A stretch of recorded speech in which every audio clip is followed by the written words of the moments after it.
What's up, squad? Y'all know what it is, man. We back at him again, and we locked back in for the second episode of the day. Running it live again. Let's get it. So look, y'all, boom. This is when Buddha got my bike took. So mind y'all, I'm ripping and running, doing my 1-2 as normal, as usual, as I always do.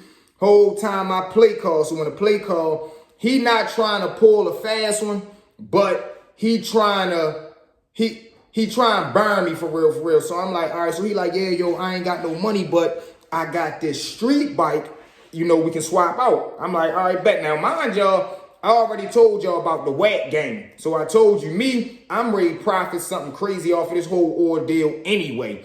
So I'm like, yeah, hell yeah, come on, bring the bike down. Now, mind y'all, I ain't no pump faking bluffing type dude. I ain't no dirt bike rider. I'm what you call a land rider. Now, a land rider, that's just when I don't want no clutch. I don't want no gears. I just want to be able to pull the throttle back and go boom, boom, boom, boom, boom. So then, hey, y'all, we shooting this video live, too. It's somebody in here named Bully. Boo. But, so then, look, right, so the sale call, he like, yeah, I'm ready to come down. So I'm like, all right, bet, come on. So he gets down there. So now in my mind, I'm trying to figure out, damn, how I'm going to test the bike out. Boom. Soon as the play pull up, my man L-Wop pulling up too. Now, L-Wop, he really know how I ride dirt bikes. So I'm like, hey, L-Wop, come right here real quick. He like, all right, bet. He pulls up. The sale take the bike out the truck, put the bike down. I'm like, yo, test drive it real quick. Make sure he ain't get me. He cranked that motherfucker straight up.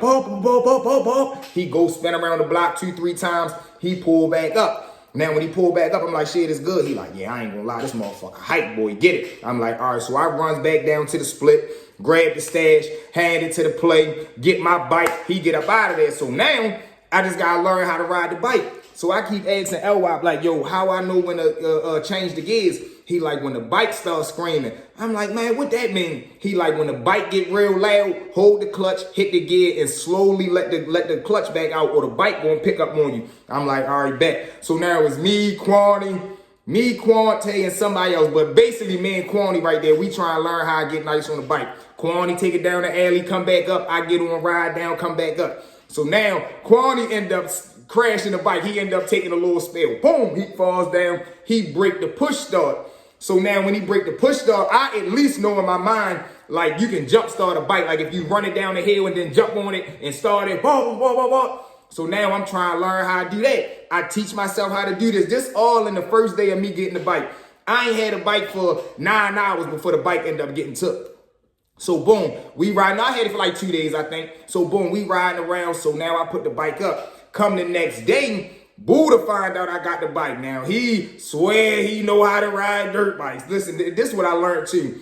People swear they know how to do something till it's time for them to really do it. Then they act like their brain don't work. So I'm like, all right, he comes up there. Yo, bring the bike out, cuz. Bring the bike out. I'm like, all right, shit, go get it. It's right there in the shed. He bring the bike out. He riding up and down the alley. And he making it look like he really know how to ride. He switching the gears. The bike ain't shutting off on him. He cutting up. So I'm like, all right, bet. But in my mind, the whole time that we riding the bike, right, I'm in my mind like, yo, one of these times, because we riding in the alley, I'm like, yo, one of these times when I come out this alley, why the fuck I feel like time out when we just sitting right there? I'm like, shit. So I get on the bike. So now I got Buddha on the back. I'm like, yo, teach me when to switch the gears. Dummy, like, let me know when the bike starts screaming so I can, learn how to ride. He like, all right, boom, boom, boom. I come out the bottom of the alley, the bike comes straight off on me. Boom. I'm like, man, what the fuck? I turn around, walks it all the way back to the top. Gotta run it down the hill, jump back on, boop. So now, the last time I come out the bottom, I'm ready to put the bike up. Buddha say, nah, cuz, do it one more time. I'm telling you, I know how to do it. I say, all right, bet. Why did I listen to this fool, yo? I run the bike down the alley, jump on and start it up. Soon as I get to the bottom of the alley, it turned. I click it in gear. I grab the clutch, kick the gear up. The bike comes straight off on me. Boom. I'm like, come on. But when I turn around, I just see a police car parked right there. Like, I can't see his face, but I feel like, yo, he's staring right at us. Boom, I'm like, yo, hurry up, jump out the bike. Buddha jump off. I just get to running the bike up the alley. Before I get in the middle of the alley, it's a police car driving down the alley. He straight stop, jump out, boom. Can I talk to y'all real quick? I'm like, yeah, what's up? He like, where you get the bike from? I'm like, shit, I bought it off Craigslist. I bought it off online. He like, all right. So he checked the VIN number. When he checked the VIN, mind y'all, I already know the bike's stolen. But in my mind, I'm like, I know it's stolen from Virginia. So if he run it through a city database, it ain't gonna pop up. He do just that. He run the city database, the bike come back good. He like, look, man, just put the bike up. I'm like, all right, bet.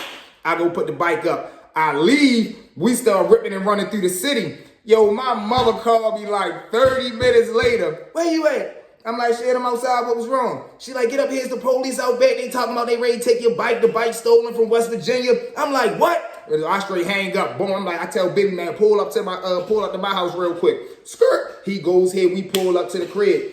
Now, when I get right there, I hurry up and run out back. The same officer who just told me the bike was good 40 minutes ago, he's standing right there looking at me. Listen, before you get mad, I'm like, come on, son, you just told me the bike was good, yo. He like, listen. I went back. He say, I went back. Yeah, I talked to the chat booth. I'm recording this video live.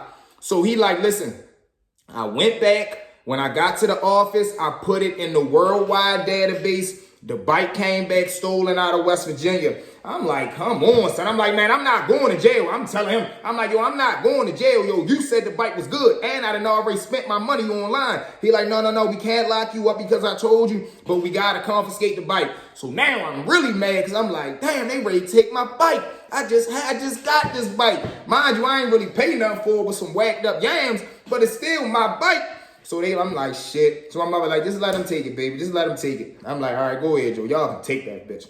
They go ahead, grab my bike, throw it on the back of the truck, gets out of there. So Buddha, I'm blaming you for losing my bike. Because if I would have put the bike up when I said I was ready to put it up, we would have never got caught and they would have never grabbed it. What's up, Shonda? So now, boom. So let's jump into story number 2. So now this one right here is when I first got the placement. So now I'm already doing my time for the home invasion joints. So now we ends up going to court. What's good, Turk? Salute. So now when I go to court and I get committed, I'm like, yo, what's committed? I'm like, what's committed? He like, you got to do between 6 to 9 months, 12 to 18 months, or long-term placements where they can send you out of state. I'm like, what? So I'm like, all right, that's a bet. So they give me a 6 to 9 for real. So I'm like, I got to do 9 months. They're like, yeah.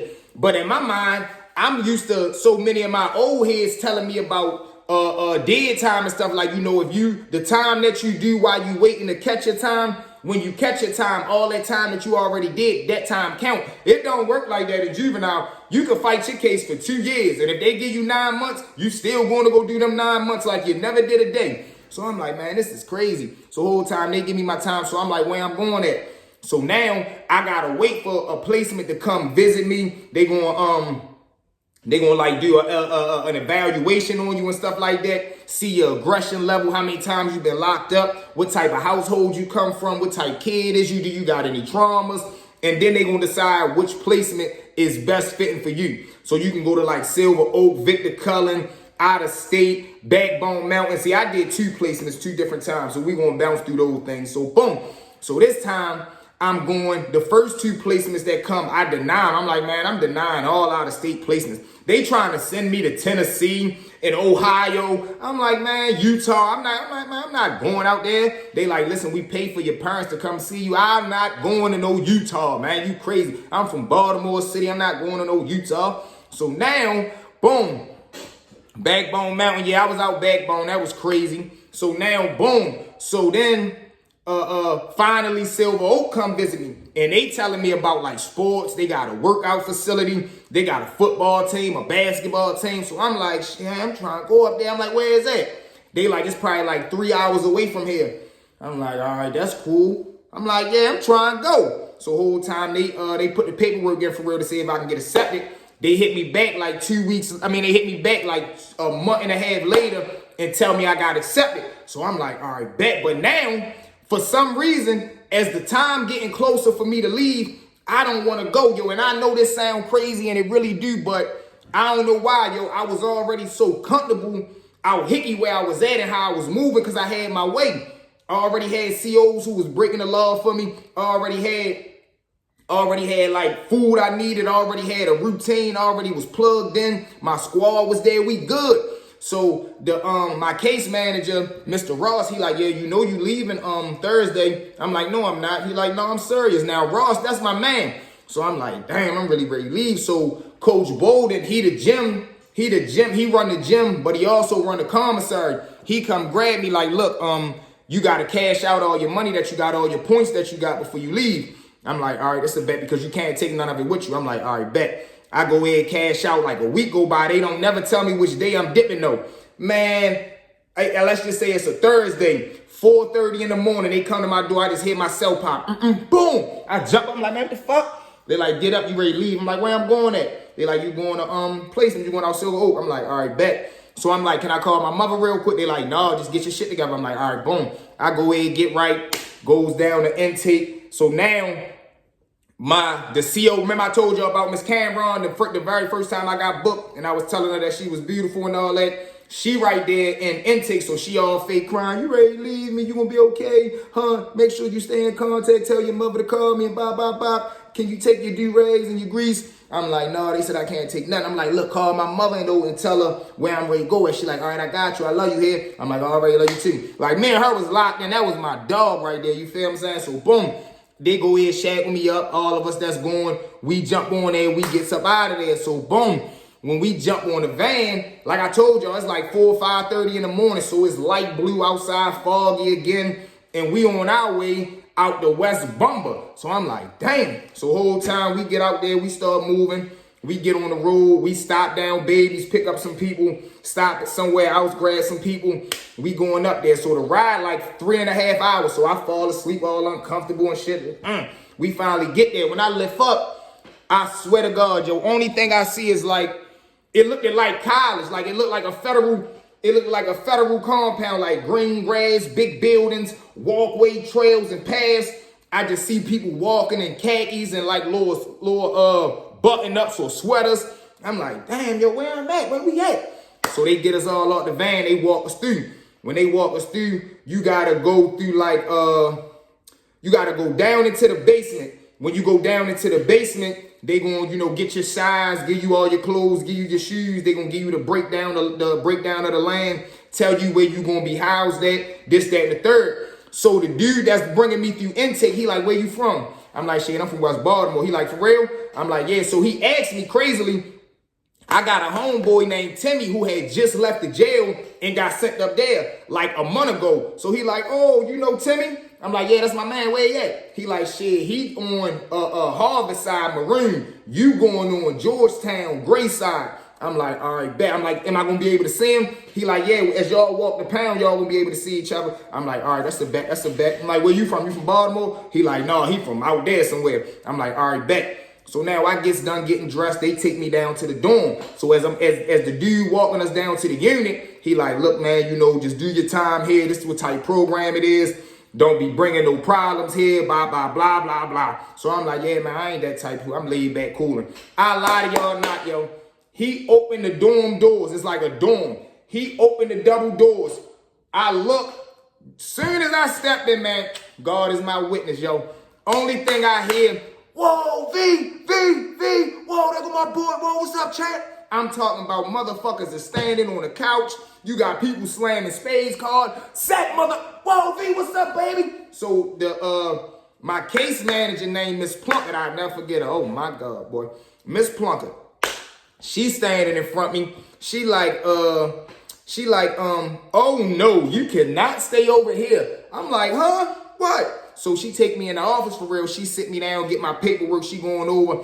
So now I'm working my 1-2 on her. Mind you, Timmy is on the other side, so I ain't tripping if they send me over there on Gold side. Either way, I'm cool wherever you put me at. But it's hella people over here that I know. Like, it's like I'm picking up right where I left off at.